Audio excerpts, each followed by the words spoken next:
माँ दुनियार सबुठु बड़ आशीर्वाद जार ममता त्याग और तपस्या गढ़ा हुए आम जीवन।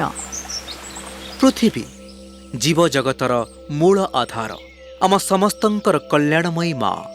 माँ प्रति भल पाइबा एवं धरित्री माँ प्रति आमर कर्तव्य पालन करिबा पाई भारतर यशस्वी प्रधानमंत्री श्री नरेंद्र मोदी जुगान्तकारी आह्वान एक पेड़ माँ के नाम।